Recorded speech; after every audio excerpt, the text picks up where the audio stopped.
All right then. So here we go with an update on another of these spreadsheet game analysis models that I set enormous store by, but which most gamblers would dismiss without even looking for an instant at them, because to them these games are all about excitement and fun and jeopardy and fireworks and thrills and all that good stuff. And to me, what it's about is discovering a way, or confirming, because I discovered it a long time ago, confirming, supporting, demonstrating a way that these games can be consistently beaten in spite of negative expectation. And negative expectation obviously is very real and reliable as far as the casinos are concerned. And most players don't give a thought to that. They just go with the flow, bet randomly, and take their lumps and and go home broke and presumably happy, because it's always been my theory that the vast majority of gamblers gamble to lose, expecting to lose, and they just consider losing the price of entertainment. So the casinos love us to believe that that losing is fun, and that's basically what their temples of excess are built upon. Anyway, enough philosophy, enough of that. Many of my millions of YouTube followers. Oh, and that's a joke, by the way, unless there's somewhere in the world where millions is code for handful. But anyway, there are people out there who are obviously familiar with what I'm doing in this particular case, and that is that since mid-March of 2024, I've been tracking Jason Bulkey, Mr. Handpay, and I always worry about whether I'm mispronouncing his name, because we don't. The Handpay bit I can manage. Bulkey, not sure about that. But we don't know each other, so he hasn't corrected me. Anyway, I just added new data. He had two awful sessions against Foxwoods, who are sponsoring his videos, and he's very open about that. So I congratulate him on his honesty there. But they absolutely murdered him for about 75,000, and then in the last two sessions, he's bounced back very nicely. Not fully, but he recovered about 28,000 of the 75,000 that he lost in the last two sessions. And of course, the reason that he won this time was that he won a lot more bets than he lost. And basically because Jason is a random better, and because he bets a very tight spread, and because he bets multiple hands, and those are all things that I just would not go near. But his money, it's up to him what he does, and of course what he's going for a lot of the time is dramatic effect, and I don't give a shit about dramatic effect. What I care about is profit. And it's not that I'm greedy. It's simply that I think that these casinos have it their own way too much, and I'm just doing my little tiny bit to put a dent in their obscene profits. So what you're looking at right now is a slight adjustment of the parameters from last time. That is the pattern betting parameters, and that is what I'm dealing with. Is that Jason bets from 500. 500 is his minimum, and he very occasionally goes all the way up to 20,000. But mostly he doesn't bet more than 5,000. However, I need as wide a spread as I can possibly get in order to function in these games. You need a spread of at least 1 to 1,000. So that means that if your minimum bet is 25, then you need a spread from 25 to 25,000. And yes, I'm stating the obvious here, but it's amazing how many people don't grasp the realities unless you spell it out, sort of like hitting a nail with a hammer constantly. So Jason's spread usually 500 to 5,000, and this last time he didn't bet more than 5,000. In fact, he didn't even get close to that. Didn't need to. But he has bet as much as 20,000. So what I've done over here, I can change these parameters anytime I want. I can go 5, and then that obviously drops my win to below his, 5 to 5,000, my spread. Or if I go to 25, then I get a max of 25,000, and I kick his ass more than 3 times, winning more than 3 times as much as him, and still having action which is less than a third of his. Action is right here, 520,700 for me if I bet 25 to 25,000, and 1.9 million, but 1.86 million for him. So I mean, this is just it's a real contrast between the way that pattern betting does things and the way that that Jason does. And currently, on the top left here, you can see in the last shoe, not the last session. His last session was 2 shoes, but in the last shoe, he won 10,250, and I lost 13,975. Big difference between me and Jason, and between me and pretty much any other any other player out there, is that I don't walk away from losing streaks. I just bend to them and do the best I can to wait them out. That's what the spread is all about. That's what the wide spread is all about. So what he did was he walked away very wisely. He called time on a shoe, because at Foxwoods they let him have a courtesy shuffle whenever he asked for one. I don't know whether there's a limit on that, but anyway, he asked for a shuffle, called time, and so here you got me turning around, and then from line 895, Jason just got his ass kicked all the way. He had 3 wins and an enormous number of losses. At the top end of the last shoe, he did extremely well, and not because he's a brilliant player, but simply because the cards fell his way. So the tide turned down here, and he recognised that, and it's very important to be smart enough to walk away when things start to get shitty. I call it the gag reflex. Gag meaning get up and go in pattern betting lingo. But fair enough, good for him. In his first shoe, he won 17,750, or 29%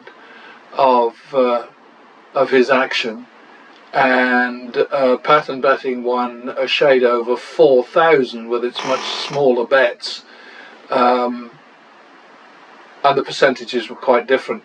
Down here, what you see is that in the second shoe, I ended up 13,000, 14,000 behind, and it's here at the very bottom. And so I'm patiently waiting for the next session that Jason and I get to play together. He doesn't know me, I only know him from YouTube, but as far as I'm concerned, we're playing together because I track his every move and I track his bets. Also, by the way, I track deck values.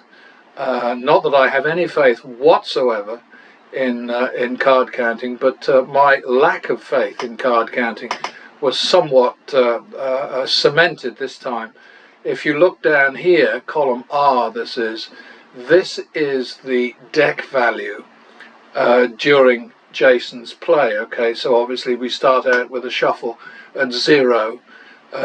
He stopped asking for the burn card, or at least if he did this time, to see the burn card. If he did this time, then I didn't notice it. So we start out with 0, and then look at this. I mean, we go all the way down to, it's an absolute horror story. And he never gets out of the red. There is never a positive deck value in that first shoe. And he wins 17,750 and I win 4,100. In the second shoe, starts out with little itty bitty positives there. And I should explain, by the way, that the deck value in this column is the running count. It's not true count. And the distinction between those two things, for anybody who doesn't understand card counting, and I think everybody would be very wise to stay away from it, but that's just my opinion.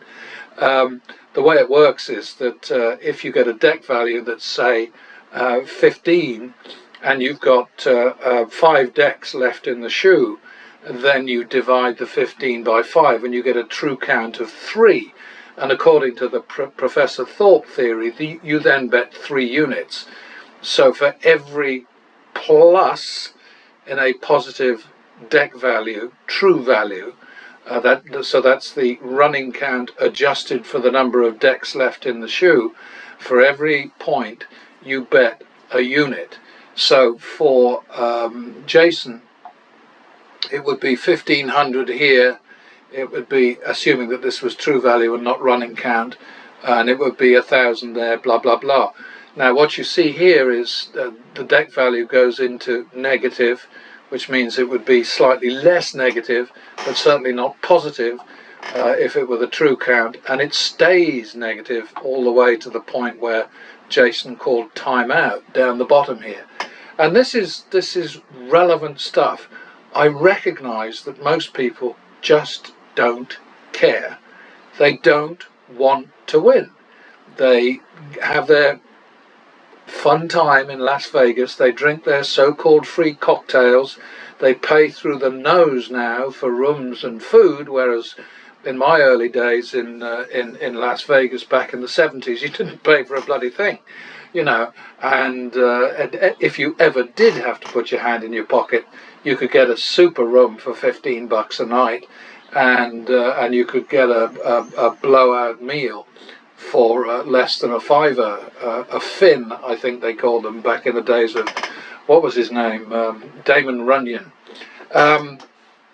Anyway, that's the story. The last 2 shoes, disaster for me. I won 4,100 first time. I lost 13,000, and I'm waiting for the next Mr. Handpay session, and I guarantee you that I will turn around. And I've also told him the same thing, that I will definitely turn around. Anyway, going back up to the top, the light green line is Jason, and he got well ahead at one point. He got ahead about 80 grand at one point, and then fell all the way down to just under zero, minus 2,000.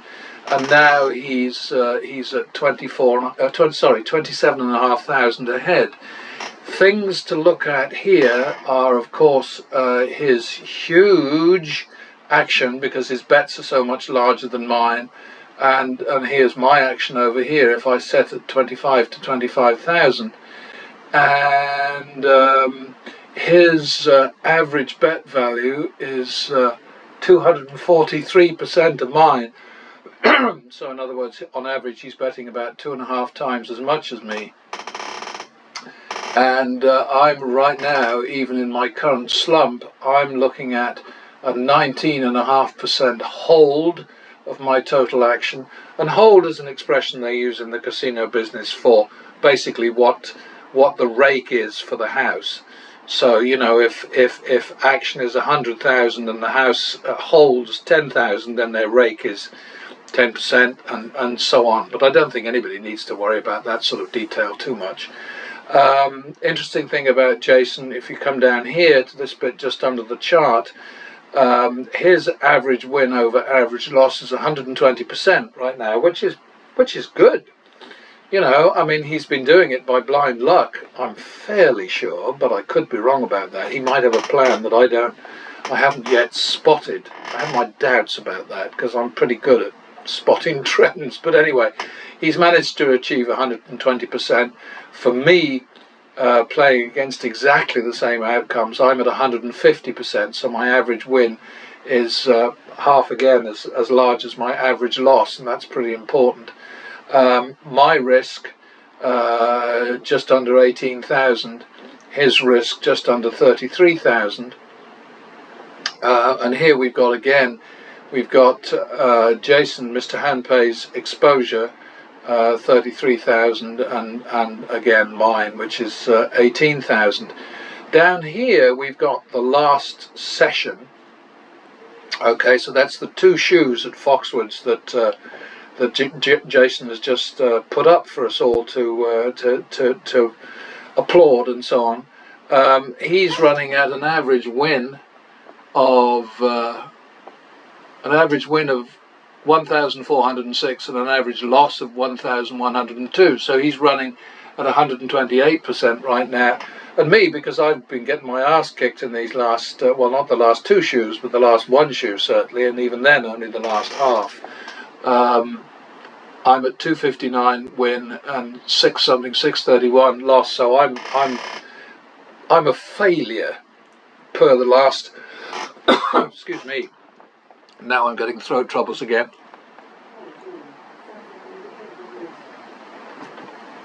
And a voice down in the kitchen says, "Sounds like you need a drink of water." Probably true. Anyway, that's where we're at right now. I'm still way ahead of Jason. I'm at 101,000 plus, and he's at 27,000 plus. His action is about 2.5 times mine, and it's all, to me, quite fascinating. Here is the win-loss pattern currently. So what you can see is that Jason was actually getting a pretty easy time of it. I mean, it's up and down, and that's the way these games go, and that's what pattern betting is all about. Up, down, up, down, up, down, up, down, down, down, down. And then suddenly he went up against an absolute awful run, which I would have run away from, but Jason just sits and takes it. He breaks a very important pattern betting rule, which I call the DBO rule for don't bend over. In other words, if they're throwing shit at you, get out of the way. But he sat through this huge slump here, which is what cost him 75,000 at Foxwoods in the last, right now he's had 3 sessions at Foxwoods. The first 2 cost him 75 grand, and now he's won back about 28,000. But you can see why, and that is that boom, boom, boom, boom, boom, boom, all his own way. I mean, he was just ahead all the time. This is Alexa, a reminder. Drink water. Alexa, stop. Yeah, one of these days I'll remember to turn that off, but I never do. I actually am rather fond of it. Up here is something which I think is highly relevant for those people who believe religiously in card counting. Positive deck value. Jason, Mr. HP, lost nearly 83,000. Against a negative deck value, he won 55,500, and against a neutral 0 deck value, he won damn near the same as against negative, which is 55,000. For me, I lost 4,163 against a positive deck value. I lost even more against a negative deck value, about 10 grand, and then I won 115,000 against a neutral deck value. So I find that kind of fascinating. Okay, I could have it all wrong. This lot over here, I can't even remember what this is now, so it probably isn't very important. It's sometimes I put numbers in and then I forget what they are. I do kind of like I go in for overkill in these things because I'm so anxious to make sure that I have as much information at my fingertips as possible. So that's really what that's all about. But Jason, anyway, at least has made a comeback. Not all the way, but he's got there. And there's a little link here somewhere. There it is. That's his comeback. And if I click on this, don't do that, and then pull it down here, you can see what it's about. He's done well, you know, but he needs to do a hell of a lot better. Interesting to see. I mean, this was just a third of a day ago, and he's got 38,000 viewers. For this, I might get 10. I don't know, but it's kind of funny. And it really is. It's the difference between, you know, so the number of people who care about the realities, the nitty gritty, the bottom line at these games, and most people, to be perfectly honest, don't. Deck values, done that. Yeah, I think that's about it, really. I'd like to think that this is helping somebody. What I really want to do is just keep on persuading people that random betting against random outcomes is a very, very bad way to go. It's you know, the analogy that I like to use is that it's like playing whack-a-mole with your eyes shut. It's just silly. It's never going to win in the long run, because in the long run you're going to lose more bets than you win. Jason is only -11, is only 11 behind right now, which is a piddly 1.2%, and that's about right for Blackjack. It should ideally be about half that, but Jason messes things up a fair bit by multi-hand betting and doing some pretty strange stuff here and there. He's mostly a great a player in terms of basic strategy, but he goes off at tangents that I'm sure he's using as, you know, simply for dramatic effect. He's having a fun time.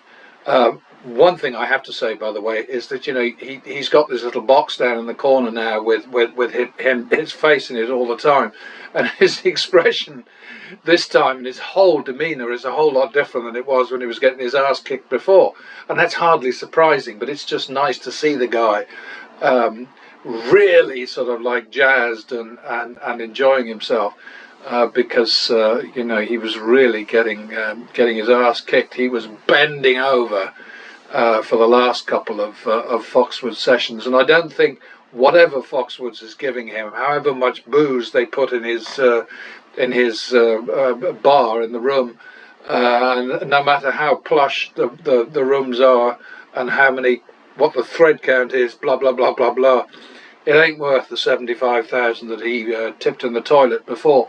I think Jason needs to make a bit more of the fact that it's his money and he's not getting it back. But he kind of hinted at that at the beginning of the latest video, because he said that you know, if his losses climbed as high as 100,000, then Foxwoods would refund 10,000, which is a pretty strong suggestion that it's real money he's playing with. And he and I have had a little back and forth about some of the guys who play on YouTube, and he believes that the seriously high rollers, the guys who bet in 6 figures, are playing with funny money. I have great respect for funny money because it's very handy stuff when you're doing the sort of analysis that I do every day and have been doing for years. But if those guys, if Steve Leo D, it's just an Italian name, and Cody Burnett from Toronto, if they are playing with fake money and not telling us that, then I think YouTube should shut Cody down the way they did Steve Will Do It, because that's just that's not kosher. It's not cricket, as we say in the UK. Anyway, I'll leave you for now, and thanks for your time and interest, all millions of you, and I'll see you next time. Bye.